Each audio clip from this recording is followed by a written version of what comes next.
Doctor Sanath Kumar ಅವರೇ, ನಮಸ್ಕಾರ. ನಮಸ್ಕಾರ ಸರ್.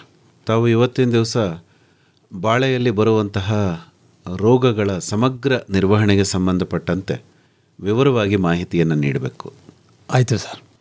ಬಾಳೆ ಒಂದು ಮುಖ್ಯವಾದಂಥ ಹಣ್ಣಿನ ಬೆಳೆ ಆಗಿರ್ತದೆ. ಮತ್ತು ನಮ್ಮ ಮಂಡ್ಯ ಜಿಲ್ಲೆ, ಚಾಮರಾಜನಗರ ಜಿಲ್ಲೆ, ಮೈಸೂರು, ತುಮಕೂರು, ಹಾಸನ ಎಲ್ಲ ಜಿಲ್ಲೆಗಳಲ್ಲೂ ಕಳೆದ 10 ವರ್ಷಗಳಲ್ಲಿ ಹೆಚ್ಚಾಗಿ ಇದನ್ನ ಬೆಳೆಯೋದಕ್ಕೆ ಶುರು ಮಾಡಿದ್ದಾರೆ. ಇದರಲ್ಲಿ ಬರ್ತಕ್ಕಂಥ ಬಹುಮುಖ್ಯ ರೋಗಗಳು ಅವು ಯಾವ ರೀತಿ ಹತೋಟಿ ಮಾಡಬೇಕು ಅನ್ನೋದ್ರ ಬಗ್ಗೆ ಮಾಹಿತಿಯನ್ನು ನಾನು ತಿಳಿಸ್ಕೊಡ್ತೇನೆ. ಈಗ ಬಾಳೆಯಲ್ಲಿ ನಾವು ನಾಟಿ ಮಾಡಿದಾಗ ಇದರಲ್ಲಿ ಬಾಳೆಯಲ್ಲಿ ತಳಿಗಳನ್ನು ತಿಳ್ಕೋಬೇಕಾಗ್ತದೆ. ಒಂದು ನಮಗೆ ಈ ಪ್ರದೇಶದಲ್ಲಿ ಈ ಜಿಲ್ಲೆಗಳಲ್ಲಿ ನಮಗೆ ಯಾಲಕ್ಕಿ ಬಾಳೆ ಹೆಚ್ಚಾಗಿ ಬೆಳೀತಾರೆ, ಮತ್ತು ಗ್ರ್ಯಾಂಡ್ ನೈನೆ, ಜಿ ನೈನೆ ಅಂತಕ್ಕಂಥ ಪಚ್ಚಬಾಳೆಯನ್ನು ಹೆಚ್ಚಾಗಿ ಬೆಳೀತಾ ಇದ್ದಾರೆ.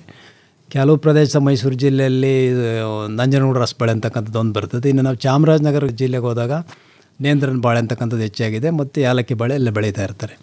ಈಗ ನಾಟಿ ಮಾಡಿದಾಗ ಬಾಳೆನ ನಾವು ನಾಟಿ ಮಾಡಿದಾಗ ಬಾಳೆಯಲ್ಲಿ ಬರ್ತಕ್ಕಂಥ ರೋಗ ನಾಟಿ ಹಂತದಿಂದ ಬೆಳೆ ಹಂತಗಳು ಹಂತ ಹಂತವಾಗಿ ಯಾವ್ಯಾವ ರೋಗ ಬರ್ತದೆ ಮತ್ತು ಅವನ್ನ ಯಾವ ರೀತಿ ಹತೋಟಿ ಮಾಡಬೇಕು ಅನ್ನೋದ್ರ ಬಗ್ಗೆ ನಾವು ತಿಳಿತಾ ಹೋಗೋಣ.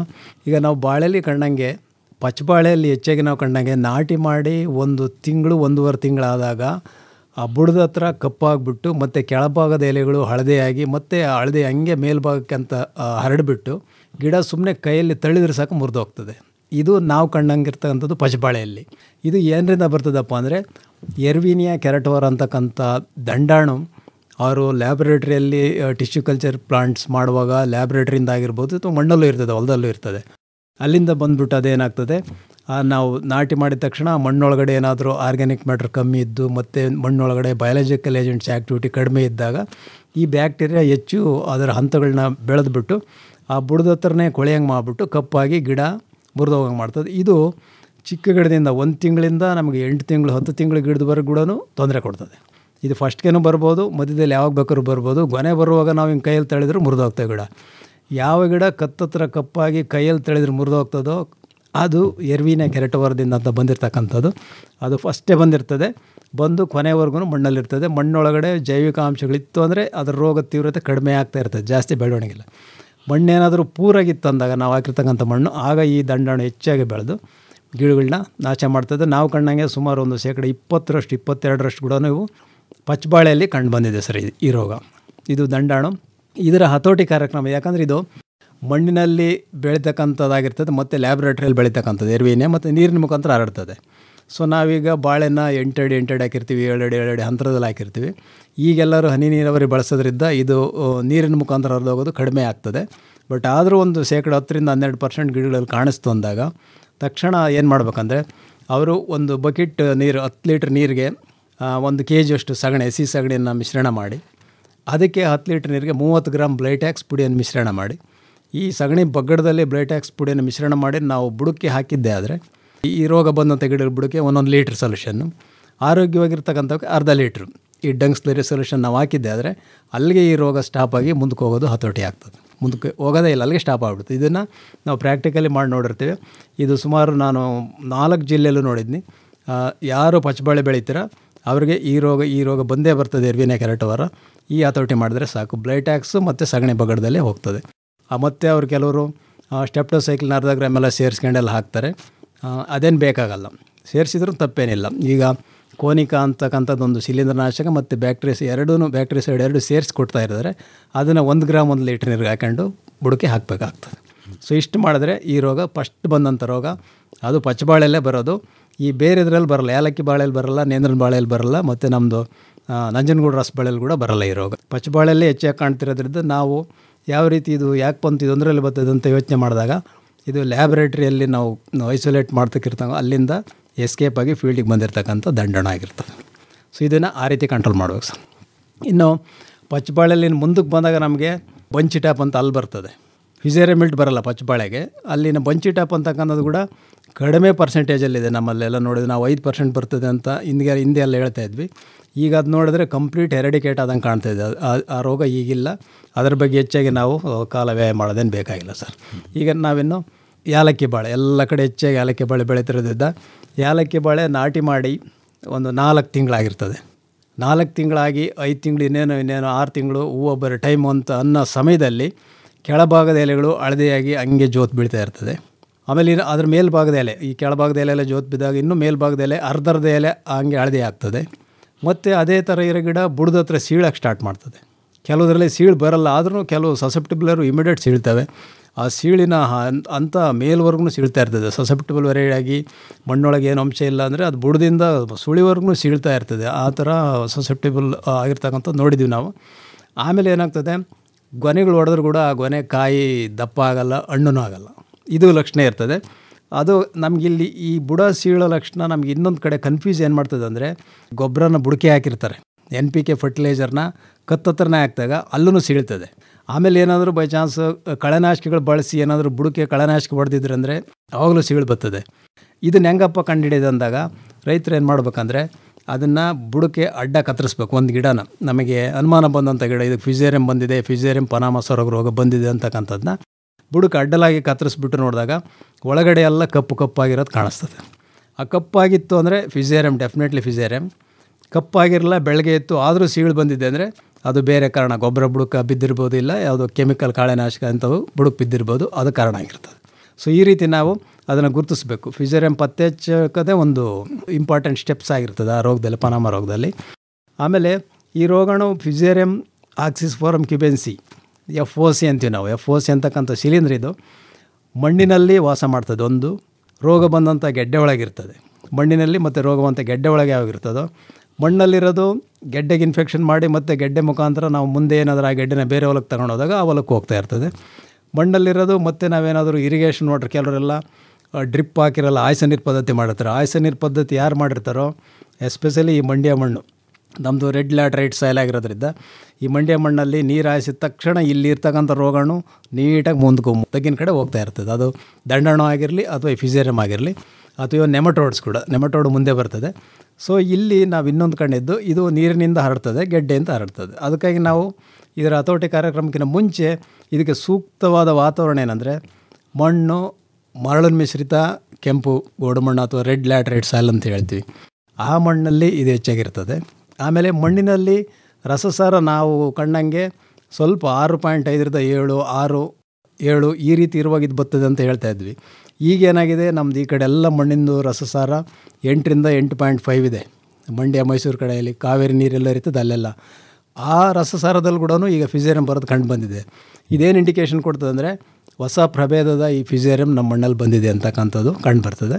ಸೊ ಆಮೇಲೆ ಇನ್ನು ಇವೆರಡು ಅಂಶಗಳು ಸಿಕ್ತು ಅಂದಾಗ ಈ ರೋಗಾಣು ಹೆಚ್ಚಾಗಿ ಬೆಳೀತದೆ. ಮತ್ತು ಸಸೆಪ್ಟಿಬಲ್ ವೆರೈಟಿ, ರೋಗಕ್ಕೆ ತಟ್ಕೊಳ್ಳೋಕ್ಕೆ ಶಕ್ತಿ ಇಲ್ತಕ್ಕಂಥ ಬನಾನಾ ತಳಿ ಯಾವುದು ನಾವು ಹಾಕಿದ್ದು ಅಂದಾಗ ಬರ್ತದೆ. ಅದರಲ್ಲೂ ಏಲಕ್ಕಿ ಬಾಳೆ, ನಂಜನಗೂಡು ರಸ ಬಾಳೆ ಅಂತೂ ಇನ್ನೂ ಸಸೆಪ್ಟಿಬಲ್ ಇರ್ತದೆ. ಈ ವಾತಾವರಣದಲ್ಲಿ ಈ ರೋಗಾಣು ಹೆಚ್ಚಾಗಿ ಬರ್ತದೆ. ಸೊ ಇದರ ಹತೋಟಿ ನಾವು ಯಾವ ರೀತಿ ಅಂದರೆ, ಇದು ನೀರಿನಿಂದ ಹರಡ್ತದೆ, ಗೆಡ್ಡೆಯಿಂದ ಹರಡ್ತದೆ ಅಂತ ಗೊತ್ತಿರೋದ್ರಿಂದ ನಾವು ಫಸ್ಟ್ ಡ್ರಿಪ್ ಇರಿಗೇಷನ್ಗೆ ಈಗ ಎಲ್ಲ ತೋಟಗಾರಿಕೆ ಇಲಾಖೆಯಿಂದ ಹನಿ ನೀರಾವರಿ ಪದ್ಧತಿ ಎಲ್ಲ ಕಡೆನೂ ಎಲ್ಲ ಬೆಳೆಗೂ ಕೊಡ್ತಾಯಿದ್ದಾರೆ. ಅದೊಂದು ನಮಗೆ ಒಳ್ಳೆ ಸಿಗ್ನಲ್ಲು ಈ ರೋಗ ಹತೋಟಿ ಆಗೋಕ್ಕೆ. ಇನ್ನೊಂದು, ನಾವು ಕಂದುಗಳನ್ನ ಯಾವ ಕಾರಣಕ್ಕೂ ರೋಗ ಬಂದಂಥ ತಾಕಿಂದ ಕಂದುಗಳು ತರಲೇಬಾರ್ದು. ಅದಕ್ಕಾಗಲಿ ಈಗ ಬೇರೆ ಬೇರೆ ಕಡೆ ಎಲ್ಲ ಕಡೆನೂ ಟಿಶ್ಯೂ ಕಲ್ಚರ್ ಲ್ಯಾಬ್ರೇಟ್ರಿ ಬಂದಿದ್ದಾವೆ. ಸೊ ಟಿಶ್ಯೂ ಕಲ್ಚರ್ ಸಸಿಗಳನ್ನೇ ನಾವು ತರಬೇಕಾಗ್ತದೆ.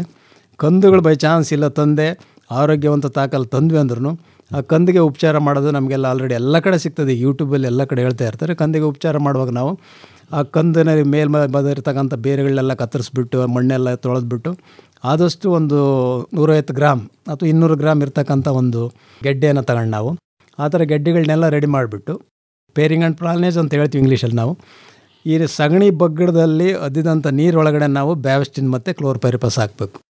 ಈಗ ನಾನೊಂದು 100 ಲೀಟ್ರ್ ನೀರು ತಗೊಂಡ್ರೆ 5 kg ಅಷ್ಟು ಹಸಿ ಸಗಣಿ ಮಿಶ್ರಣ ಮಾಡಿ ಬಗ್ಗಡ ಆಗ್ತದೆ.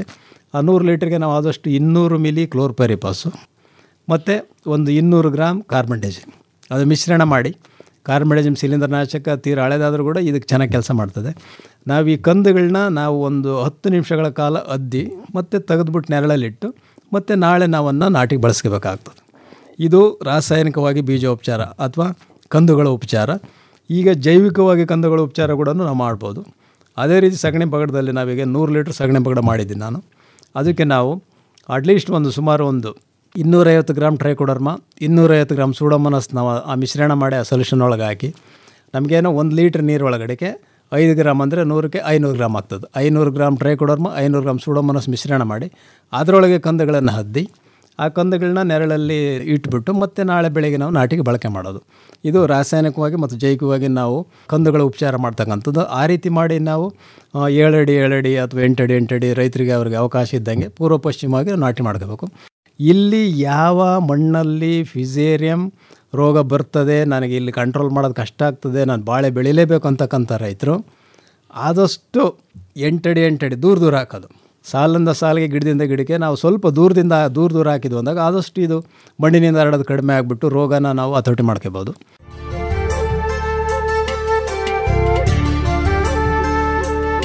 ರೈತ ಬಾಂಧವರೇ, ಜೂನ್ 24ರಂದು ಸೋಮವಾರ ಸಂಜೆ 6:50 ಕೃಷಿ ರಂಗದಲ್ಲಿ ಮುಂಗಾರಿಗೆ ಕೃಷಿ ಇಲಾಖೆ ಯೋಜನೆಗಳನ್ನು ಕುರಿತ ನೇರ ಫೋನ್ ಇನ್ ಕಾರ್ಯಕ್ರಮವಿದೆ.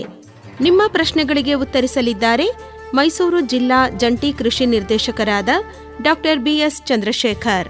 ಕರೆ ಮಾಡಲು ದೂರವಾಣಿ ಸಂಖ್ಯೆಗಳು 25125882 ಹಾಗೂ 25150889, ಮೈಸೂರಿನ ಎಸ್ಟಿಡಿ ಕೋಡ್ 0821.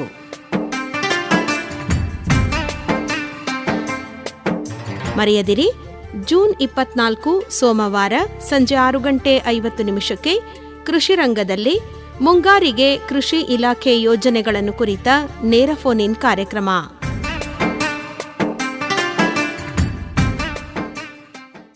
ಕೃಷಿ ಸಂಪದಾ, ಇದುವೇ ಕೃಷಿ ಸಂಪದಾ. ಸಾವಯವ ಸಂಪದ, ಸಮಗ್ರ ಸಾವಯವ ಕೃಷಿ ಬದುಕಿನ ಬೇಸಾಯ ಚಿತ್ರಣ ಕುರಿತ ಬಾನುಲಿ ಸರಣಿ ಕಾರ್ಯಕ್ರಮದ ಮುಕ್ತ ಪರೀಕ್ಷೆ ಹಾಗೂ ಸಮಾರೋಪ ಸಮಾರಂಭ ಇದೇ ತಿಂಗಳ 26ನೇ ತಾರೀಕು ಬುಧವಾರ ಬೆಳಗ್ಗೆ 10 ಗಂಟೆಗೆ ಮೈಸೂರು ತಾಲೂಕು ನಾಗನಹಳ್ಳಿಯ ಜಿಲ್ಲಾ ಕೃಷಿ ತರಬೇತಿ ಕೇಂದ್ರದ ಆವರಣದಲ್ಲಿ ನಡೆಯಲಿದೆ. ಗಮನಿಸಿ, ಅದೇ ವೇದಿಕೆಯಲ್ಲಿ ಅಂದೇ ಕೃಷಿ ದೀವಿಗೆ ಸಂಶೋಧನಾ ಸಂಸ್ಥೆಯೊಂದಿಗೆ ಕೃಷಿ ಕಲಿಕೆ ಕುರಿತ ಬಾನುಲಿ ಸರಣಿಯ ಉದ್ಘಾಟನಾ ಸಮಾರಂಭ ಕೂಡ ನೆರವೇರಲಿದೆ. ಬನ್ನಿ, ಭಾಗವಹಿಸಿ. ಹಸು, ಎಮ್ಮೆ, ಆಡು, ಕುರಿಗಳು ಬೇಸಾಯದಲ್ಲಿ ಒಟ್ಟುಗೂಡಲು ಇದೇ ತಿಂಗಳ 26ನೇ ತಾರೀಕು ಬುಧವಾರ ಬೆಳಗ್ಗೆ 10 ಗಂಟೆಗೆ ಮೈಸೂರು ತಾಲೂಕು ನಾಗನಹಳ್ಳಿಯ ಜಿಲ್ಲಾ ಕೃಷಿ ತರಬೇತಿ ಕೇಂದ್ರದ ಆವರಣದಲ್ಲಿ ಸಾವಯವ ಸಂಪದ ಬಾನುಲಿ ಸರಣಿಯ ಮುಕ್ತ ಪರೀಕ್ಷೆ, ಸಮಾರೋಪ ಸಮಾರಂಭ ಹಾಗೂ ಕೃಷಿ ದೀವಿಗೆ ಬಾನುಲಿ ಸರಣಿಯ ಉದ್ಘಾಟನಾ ಸಮಾರಂಭ ನಡೆಯಲಿದೆ. ಸಾವಯವದಲ್ಲಿ ಸಮಗ್ರ ಕೃಷಿ, ಮಣ್ಣಿಗೂ ಮನುಜಗೂ ಆರೋಗ್ಯ. ಆಮೇಲೆ ಇನ್ನು ಮುಂದುವರೆದ ಭಾಗ ನಾವೀಗ ಒಂದು ಕಂದು ಉಪಚಾರ ಮಾಡಿದ್ದಾಯಿತು, ಅಂತರ ಜಾಸ್ತಿ ಮಾಡಿ ನಾಟಿ ಮಾಡಿದ್ವಿ, ಪೂರ್ವ ಪಶ್ಚಿಮ ನಾಟಿ ಮಾಡಿದ್ದೀನಿ. ಮತ್ತು ನಮಗೆ ಮುಂದೆ ಒಂದು ಗಿಡ ಕಾಣಿಸ್ತು, 7 ತಿಂಗಳಾದಾಗ ಒಂದು ಗಿಡಕ್ಕೆ ರೋಗ ಬಂತು, ತಕ್ಷಣ ಆ ಗಿಡ ನಾವೇನು ಮಾಡ್ಬೇಕಂದ್ರೆ ಎತ್ತಿ ಹಾಕೋದು ಭಾರಿ ಒಳ್ಳೆಯದು. ಆ ಜಾಗ ಕಂದು ಸಮೇತ ಎತ್ಬಿಟ್ಟು ಹೊರಗೆ ದೂರ ಎತ್ಬಿಟ್ಟು ಆ ಜಾಗಕ್ಕೆ ಸಗಣಿ ಬಗಡ, ನಾವು ಹೇಳ್ದಂಗೆ ಸಗಣಿ ಬಗಡದ ನೀರು ನಾವು ಅಲ್ಲಿಗೆ ಬಿಟ್ವಿ ಅಂದರೆ ಸಗಣಿ ಬಗಡ, ನಾನು ಹೇಳ್ದಂಗೆ ನಾನು ಯಾವಾಗಲೂ 10 kg 1 kg ಸಗಣಿ ಹೇಳ್ತಿರ್ತೀನಿ. 10 ಲೀಟ್ರ್ ನೀರಿಗೆ 1 kg ಸಗಣಿ. ಆ ಬಗಡಕ್ಕೆ ಒಂದು 20 ಗ್ರಾಮ್ ಬ್ಯಾವಸ್ಟಿನ್ ಪುಡಿ ಮಿಶ್ರಣ ಮಾಡಿ ಆ ಜಾಗಕ್ಕೆ ಒಂದು ಬಕೆಟ್ ಹಾಕಿಬಿಡಿ. ಆಮೇಲೆ ನೀವು ಅಲ್ಲಿಗೆ ನಾಟಿ ಮಾಡ್ಕೋಬೋದು. ಒಂದು ವಾರ 15 ದಿನ ಬಿಟ್ಟು ಮತ್ತೆ ಅಲ್ಲಿಗೆ ಒಂದು ಹೊಸ ಕಂದಿಟ್ಟರೆ ಈ ರೋಗ ಹತೋಟಿ ಆಗ್ತದೆ. ಅದೊಂದು. ಇನ್ನೂ ಹೊಲದಲ್ಲಿ ಆಯಿತು, ಗೊನೆ ಬರೋ ಟೈಮಲ್ಲಿ ಇನ್ನೂ ಅಲ್ಲೊಂದು ರೋಗ ಬರ್ತೈತೆ. ನಾವು ಈ ಹೊಸದಾಗಿ ಮಾಡಿರ್ತಕ್ಕಂಥದ್ದು, ಇವನು ರೈತರು ಕೂಡ ಮಾಡಿರ್ತಕ್ಕಂಥದ್ದು, ಸುಣ್ಣದ ನೀರು 10 ಗ್ರಾಮ್ 1 ಲೀಟ್ರ್ ನೀರಿಗೆ ಸುಣ್ಣದ ಮಿಶ್ರಣ ಮಾಡ್ಕೊಂಡು, ಯಾವ ಗಿಡ ಡೌಟ್ ಬಂದಿರ್ತದೆ ಈಗಿನ ಕೆಳಗಡೆ ಗರಿ ಹಳದಿ ಆಗ್ತೈತೆ, ಇದು ಯಾಕೋ ಫಿಸಿರಮ್ ಬಂದಿದೆ ಅಂತಕ್ಕಂಥದ್ದನ್ನ ಸ್ವಲ್ಪ ಬುಡುಸುತ್ತರ ಮಣ್ಣ ಗುದ್ದೆಯಲ್ಲಿ ಲೂಸ್ ಮಾಡಿ ಅಲ್ಲಿಗೆ ನಾವು 1 ಲೀಟ್ರ್ ಅಥವಾ 2 ಲೀಟ್ರ್ ಸೊಲ್ಯೂಷನ್ ಅಂದರೆ ಒಂದು 20 ಗ್ರಾಮ್ ಸುಣ್ಣದ ಪುಡಿ 2 ಲೀಟ್ರ್ ನೀರು ಮಿಶ್ರಣ ಮಾಡಿ ಆ ರೋಗ ಬಂದಿರತಕ್ಕಂಥ ಗಿಡಗಳಿಗೆ ಮಾತ್ರಲೇ ಹಾಕಬೇಕು ಸುಣ್ಣದ ನೀರು. ಇದು ಯಾವ ಪ್ಯಾಕೇಜಲ್ಲೂ ಇರೋಲ್ಲ, ಬಟ್ ರೈತರು ಮಾಡಿರ್ತಕ್ಕಂಥದ್ದು ಸಕ್ಸಸ್ ಕಂಡಿದೆ, ಇದು ನಾವು ನೋಡಿದ್ವಿ. ಸೊ ಇದನ್ನು ಮಾಡೋದ್ರಿಂದ ಏನಾಗ್ತದೆ, ತಕ್ಷಣ ಆ ಜಾಗದಲ್ಲಿ ಆ ಗಿಡದ ಮಣ್ಣಿನ ಭಾಗ ಏನಿರ್ತದೆ ಅಲ್ಲಿ ಈ ರಸಸಾರ ಆಲ್ಟ್ರ್ ಆಗೋದ್ರಿಂದ ಈ ರೋಗಾಣುವಿನ ಜೈವಿಕ ಕ್ರಿಯೆ ಅಥವಾ ರಿಪ್ರೊಡಕ್ಷನ್ ಏನಂತೀವಿ ಅದು ಕಡಿಮೆಯಾಗಿ ಸ್ಟಾಪ್ ಆಗಿಬಿಟ್ಟು ಫರ್ದರ್ ಮುಂದೆ ಹೋಗೋದು ಅವಾಯ್ಡ್ ಆಗಿರೋದು ನಾವು ಕಂಡಿದ್ವಿ. ಆಮೇಲೆ ಇನ್ನೊಂದು ಬ್ಯಾವಸ್ಟಿನ್ ಎಲ್ಲ ಕಡೆ ಹೇಳ್ತಾ ಇದ್ದೀವಿ ನಾವು, ಕಾರ್ಬೆಂಡಜಿಮ್ ಅಂತಕ್ಕಂಥ ಶಿಲೀಂಧ್ರನಾಶಕ 2 ಗ್ರಾಮ್ 1 ಲೀಟ್ರ್ ನೀರಿಗೆ ಹಾಕಿ ಸೊಲ್ಯೂಷನ್ ಮಾಡ್ಕೊಂಬಿಟ್ಟು ಎಲ್ಲರೂ ರೈತರು ಏನು ಮಾಡ್ತಾರೆ, ಬುಡಕ್ಕೆ ಜಗ್ಗಲ್ಲಿ ಒಯ್ತಾ ಇರ್ತಾರೆ.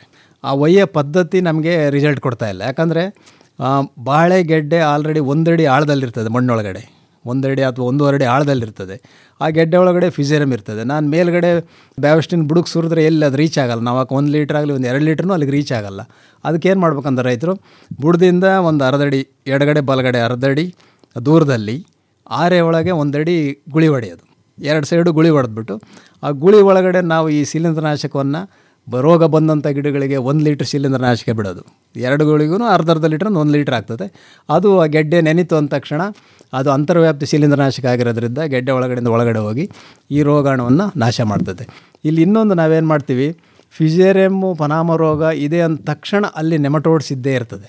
ಯಾಕಂದರೆ ಬೇರುಗಳಿಗೆ ಗಾಯ ಮಾಡ್ತಕ್ಕಂಥದ್ದು ಮಣ್ಣೊಳಗಡೆ ನೆಮಟೋಡ್ ಮಾತ್ರ. ಆ ನೆಮಟೋಡ್ ಗಾಯ ಮಾಡಿದಾಗ, ಬೇರುಗಂಟುಗಳು ಗಾಯ ಮಾಡಿದಾಗ ಆ ಗಾಯದ ಮುಖಾಂತರ ಇದು ಒಳಗಡೆ ಸೇರ್ಕೊಂಡಿರ್ತದೆ. ಅದಕ್ಕಾಗಿ ನಾವು ಕ್ಲೋರ್ಪೈರಿಪಾಸ್ ಕೂಡ ಹೇಳ್ತೀವಿ. ಕ್ಲೋರ್ಪೈರಿಪಾಸ್ ಕೂಡ ಈ ರೀತಿ ಇದ್ದಂಥ ತಾಕುಗಳಲ್ಲಿ ಇದೇ ರೀತಿ 6 ಎಲ್ಲಿ ಗುಳಿ ಹೊಡೆರಿ, 1 ಅಡಿ ಆಳ ಹೊಡೆದ್ಬಿಟ್ಟು ಕ್ಲೋರ್ಪೈರಿಪಾಸ್ 1 ಲೀಟ್ರ್ ನೀರಿಗೆ 2 ml ಥರ ಹಾಕಿಬಿಟ್ಟು ನಾವು ಆ ಬುಡಕ್ಕೆ ಹಾಕೋದ್ರಿಂದ ಆ ನೆಮಟೋಡ್ಸು ತನ್ನಷ್ಟು ತಾನೇ ಕಡಿಮೆ ಆಗ್ತದೆ. ಇಲ್ಲ ನಾವು ಕೆಮಿಕಲ್ ಹೇಳ್ತೀರಿ, ನೀವು ಕೆಮಿಕಲ್ ಮಾಡಲ್ಲ ಅಂತಾರೆ. ಅವ್ರಿಗೆ ಏನಪ್ಪ ಅಂದರೆ ಬೇವಿನ ಹಿಂಡಿ, ಈಗೆಲ್ಲ ಒಳ್ಳೆ ಬೇವಿನ ಹಿಂಡಿ ಸಿಗ್ತದೆ. ಚಾಮರಾಜನಗರ ಕೆವಿಕೆಯಲ್ಲಿ ಬೇವಿನ ಹಿಂಡಿ, ಒಳ್ಳೆ ಬೇವಿನ ಹಿಂಡಿ ಸಿಗ್ತದೆ. 40 ರೂಪಾಯಿ 42 ರೂಪಾಯಿ kg ಕೊಡ್ತಾರೆ. ಅದನ್ನು ನಾವು ನಾಟಿ ಮಾಡುವಾಗಲೇ ಗುಂಡಿ ಏನು ತೆಗೆದಿರ್ತೀವಿ ನಾವು, 2 ಅಡಿ ಆಳ 2 ಅಡಿ ಅಗಲ ಗುಂಡಿ ತೆಗೆದಿರ್ತೀವಿ. ಅದಕ್ಕೇ ಈ ಗೊಬ್ಬರ ಜೊತೆ ಮಿಶ್ರಣ ಮಾಡ್ಕೊಂಡು ಎನ್ರಿಚ್ಡ್ FM ಅಂತ ಮುಂದೆ ಹೇಳ್ತೀನಿ ನಾನು. ಅದನ್ನು ನಾವು ಕೊಟ್ಟಿದ್ವಿ ಅಂದರೆ ನೆಮಟೋಡ್ಸ್ ತನ್ನಷ್ಟಕ್ಕೆ ತಾನೇ ಕಡಿಮೆ ಆಗಿರ್ತದೆ. ಮತ್ತು ಗೊಬ್ಬರದೊಳಗಡೆ ಟ್ರೈಕೋಡರ್ಮಾ ಸೂಡೋಮೋನಾಸ್ ಎಲ್ಲ ಹಾಕಿರೋದ್ರಿಂದ ಅವು ಈ ರೋಗಾಣು ಕೂಡ ತನ್ನಷ್ಟಕ್ಕೆ ತಾನೇ ಕಡಿಮೆ ಮಾಡಿರ್ತದೆ. ಹಾಗಾಗಿ ರೈತರು ಇದನ್ನು ಬಳಕೆ ಮಾಡೋದ್ರಿಂದ ನಮಗೆ ಈ ಫಿಸೇರಿಯಂ ಪನಾಮ ರೋಗವನ್ನು ಹತೋಟಿ ಮಾಡ್ಬೋದು. ಇಲ್ಲಿ ಕೆಮಿಕಲ್ ಬಳಕೆ ಆದರೆ ಕಾರ್ಬನ್ಡೈಸಿಮ್ 2 ಗ್ರಾಮ್ ಇರ್ತದೆ. ಜೈವಿಕಾಣ ಅಂದಾಗ ನಾವಿಲ್ಲೇ ಹೇಳ್ಬಿಡ್ತೀನಿ ನಾನು, ಎನ್ರಿಚ್ಡ್ FM ಮಾಡಿ ಪ್ರತಿಯೊಬ್ಬ ರೈತರು ಅನ್ನೋದಕ್ಕೆ ಏನಪ್ಪ ಅಂದರೆ, ಈಗ ನಂದು ಒಂದು ಟ್ರ್ಯಾಕ್ಟ್ರಿಗೆ ಗೊಬ್ಬರ ಇದೆ ಅಂದರೆ ಒಂದು 3 ಟನ್ ಬರ್ತದೆ, 3000 kg ಬರ್ತದೆ. ಅದಕ್ಕೆ ನಾವು ಒಂದು 3 kg trichoderma, 3 kg Pseudomonas fluorescens ಈ ಜೈವಿಕಾಣಗಳ ಮಿಶ್ರಣ ಮಾಡಿ ಒಂದು ಕಡೆ ನೆರಳಲ್ಲಿ ಇಟ್ಬಿಡೋದು. ಅದಕ್ಕೇ ನಾವು ಜಿಂಕ್ ಸಲ್ಫೇಟ್ ಒಂದು 8 kg ಅಷ್ಟು ಅದಕ್ಕೆ ಮಿಶ್ರಣ ಮಾಡಿ ಇದನ್ನು ಒಂದು ವಾರ 10 ದಿನ ಒಂದು ಕಡೆ ಬಿಟ್ವಿ ಅಂದರೆ ಈ ಜೈವಿಕಾಣಗಳು ಇರ್ತಕ್ಕಂಥವೆಲ್ಲನೂ ಈ ಗೊಬ್ಬರದೊಳಗಡೆ ಬೆಳೀತದೆ. ಅದನ್ನು ನಾನು ಬಾಳೆಗೆ 10 kg ಗುಂಡಿ ಮಾಡಿದಾಗ 10 kg ಮತ್ತು ಮುರಿ ಹೆಚ್ಚುವಾಗ 10 kg, ಅದೇ ರೀತಿ ನಾವು ಅದನ್ನು ಒಂದು ವರ್ಷದಲ್ಲಿ ಒಂದು 3 ಸರಿ ನಾವು ಬುಡಕ್ಕೆ ಕೊಟ್ಟಿವಿ ಅಂದಾಗ ಈ ಜೈವಿಕಾಣಗಳು ಅಂಶ ಹೆಚ್ಚಾಗಿ ಮಣ್ಣಲ್ಲಿ ಹೆಚ್ಚಾದಾಗ ಈ ರೋಗಾಣನ ಹತೋಟಿ ಮಾಡೋಕ್ಕೆ ಒಂದು ಅವಕಾಶ ಸಿಗ್ತದೆ. ಯಾರು ಜೈವಿಕವಾಗಿ ಹತೋಟಿ ಮಾಡ್ತೀವಿ, ನಾವು ನ್ಯಾಚುರಲ್ ಫಾರ್ಮಿಂಗ್ ಮಾಡ್ತೀವಿ, ಆರ್ಗ್ಯಾನಿಕ್ ಫಾರ್ಮಿಂಗ್ ಮಾಡ್ತೀವಿ ಅಂತಕ್ಕಂಥ ರೈತರು ಇವನ್ನ ಕೆಲವ್ರು ಮಾಡ್ತಾಯಿದ್ದಾರೆ ನೋಡಿದ್ನಿ. ಸುಮಾರು ಒಂದು 2-3% ಅಷ್ಟೇ ರೈತರು ಸಿಗ್ತಾಯಿದ್ದಾರೆ. ಅದಕ್ಕಾಗಿ ನಾವು ಈ ಕೆಮಿಕಲ್ಗಳು ಸ್ವಲ್ಪ ಹೇಳ್ತಾ ಇರ್ತೀವಿ ಸರ್. ಸೊ ಇದು ಪನಾಮ ಸೊರಗು ರೋಗ.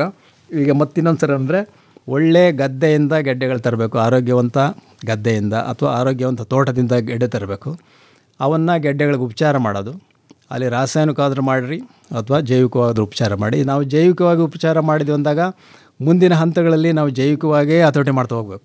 ಮತ್ತು ನಾನು ಮುಂದೆ ಬ್ಯಾಸ್ಟಿನ್ ಹಾಕ್ತೀನಿ, ಬ್ಲೈಟ್ಯಾಕ್ಸ್ ಹಾಕ್ತೀನಿ, ಸ್ಟೆಪ್ಟೋಸೈಕ್ಲಿನ್ ಹಾಕ್ತೀನಿ ಅಂದಾಗ ಏನಾಗ್ತದೆ, ನಾವು ಹಾಕಿರ್ತಕ್ಕಂಥ ಜೈವಿಕಾಣುಗಳು ಕೆಲವು ಪರ್ಸೆಂಟೇಜಲ್ಲಿ ಸತ್ತು ಹೋಗ್ತದೆ. ಅದಕ್ಕಾಗ್ಬಿಟ್ಟು ಆದಷ್ಟು 2 ವಿಭಾಗದಲ್ಲಿ ನಾವು ಹತೋಟಿ ಮಾಡಬೇಕಾಗ್ತದೆ ಸರ್.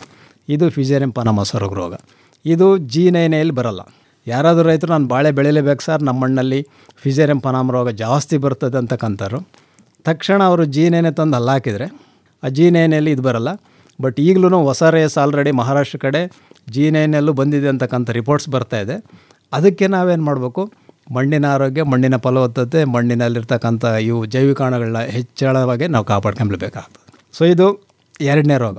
ಆಮೇಲೆ ಇನ್ನು ಮುಂದೆ ಹೋದಾಗ ನಮಗೆ ಸಿಗಟೋಕ ಎಲೆ ಚುಕ್ಕೆ ರೋಗ ಅಂತಕ್ಕಂಥದ್ದು ಎಲ್ಲ ಕಡೆ ಕಾಣಿಸ್ತದೆ. ನಾವೆಲ್ಲೇ ಹೋಗ್ತಾಯಿರಿ, ಬಸ್ಸಲ್ಲಿ ಹೋಗ್ರಿ, ಬಾಳೆ ತೋಡಿದ್ರೆ ಕೆಳಗಡೆ ಗರಿಗಳು ಹಂಗೆ ಒಣಗಿದಂಗೆ ಕಾಣ್ತಿರ್ತದೆ. ಯಾವುದೇ ತೋಟದಲ್ಲ, ಇದು ಯಾಲಕ್ಕಿಯಲ್ಲಿ ಬರ್ತದೆ, ನಂಜನಗೂಡಲ್ಲಿ ಬರ್ತದೆ, ದೇಂದ್ರದಲ್ಲಿ ಬರ್ತದೆ, ಪಚ್ಚಬಾಳೆಲ್ಲೂ ಜಾಸ್ತಿ ಬರ್ತದೆ. ಇದು ಸಿಗಟೋಕ ಎಲೆ ಚುಕ್ಕೆ ರೋಗ ಅಂತಕ್ಕಂಥದ್ದು ಕೂಡ ಒಂದು ಶಿಲೀಂಧ್ರ ರೋಗ. ಈ ಶಿಲೀಂಧ್ರ ಎಂಥದಪ್ಪ ಅಂದರೆ ಇದು ಯಾವ ಗಿಡ ವೀಕ್ ಆಗಿರ್ತದೆ, ವೀಕ್ ಅಂದರೆ ಮೇ ಬಿ ಅವ್ರಿಗೆ ನೀರು ಜಾಸ್ತಿಯಾಗಿ ವೀಕ್ ಆಗಿರ್ಬೋದು ಗಿಡ, ಇಲ್ಲ ಗೊಬ್ಬರ ಕೊಡ್ದಲ್ಲೇ ವೀಕ್ ಆಗಿರ್ಬೋದು, ನೀರು ಕೊಡ್ದಲ್ಲೇ ವೀಕ್ ಆಗಿರ್ಬೋದು, ಅಥವಾ ಗೆಡ್ಡೆ ಒಳಗಡೆ ಏನಾದರೂ ಫಿಸೇರಿಯಂ ಇದು ವೀಕ್ ಆಗಿರ್ಬೋದು, ಅಥವಾ ಗೆಡ್ಡೆ ಒಳಗಡೆ ಮೂತಿ ಹುಳು ಬರ್ತದೆ. ಮೂತಿ ಹುಳು ಸೂಡೋಸ್ಟೆಮಿವಿಲ್ ಮತ್ತು ರೈಸೋಮಿವಿಲ್ ಅಂತಕ್ಕಂಥ 2 ವಿಧ ವಿವಿಲ್ಸ್. ಆ ಮೂತಿ ಹುಳುವಿನಿಂದ ಗಿಡ ವೀಕ್ ಆಗಿರ್ಬೋದು. ಆಗ ಇದು ಕೆಳಗಡೆ ಗರಿ ಮೇಲೆ ಚುಕ್ಕೆ ಬಂದುಬಿಡ್ತದೆ, ಕೆಳಗಡೆ ಎಲೆ ಮೇಲೆ. ಅದು ಇಂಡಿಕೇಷನ್ ನಮಗೆ ಸಿಗಟೋಕ ಬಂದಿದೆ ಅಂದ ತಕ್ಷಣ ಬೇರೆ ಏನೇನು ಇರ್ಬೋದು ಅಲ್ಲಿ ಅಂತ ನೋಡ್ಬೇಕು ನಾವು. ಒಂದು ರೂಟ್ ನಾಟ್ ನೆಮಟೋಡ್ ಆದರೂ ಇರ್ಬೋದು, ಅಲ್ಲಿ ಇಷ್ಟು ಇರ್ತದೆ ಅಲ್ಲಿ. ಇಲ್ಲ ಅವ ನೀರು ಜಾಸ್ತಿ ಇಟ್ಟಿರ್ತಾನೆ, ಶೀತ ಆಗೋಗಿರ್ತದೆ, ಬೇರೆಗಳು ಕೊಳೆತೋಗಿರ್ತದೆ ನೀರು ಕುಡಿದು, ಹಂಗಾಗ್ಬಿಟ್ಟು ನಾವು ಅದೆಲ್ಲ ಕಾರಣ ಇರೋದ್ರಿಂದ ಅವನ್ನ ನಾವು ಸರ್ವ್ ಮಾಡಿದ್ವು ಅಂದರೆ ಇದು ಹತೋಟಿ ಆಗ್ತದೆ. ಇಲ್ಲ ಅವನ್ನೇನು ಮಾಡ್ದಲ್ಲೇ ನಾವು ರೆಕಮೆಂಡೇಷನ್ಸ್ ಎಲ್ಲ ಬರ್ತಾ ಇರ್ತದೆ, ಪ್ರೊಪಿಕೊನೋಜಾಲ್ 1 ml ಹೊಡೀರಿ. ಆಮೇಲೆ ರೈತರು ಹೇಳ್ತಾರೆ ನಾವು ಹೊಡೆದ್ವಿ ಸರ್, ಮೇಲಾಗಲಿಲ್ಲ, ಕಂಟ್ರೋಲ್ ಆಗಲಿಲ್ಲ, ಮತ್ತೆ ಬಂತು.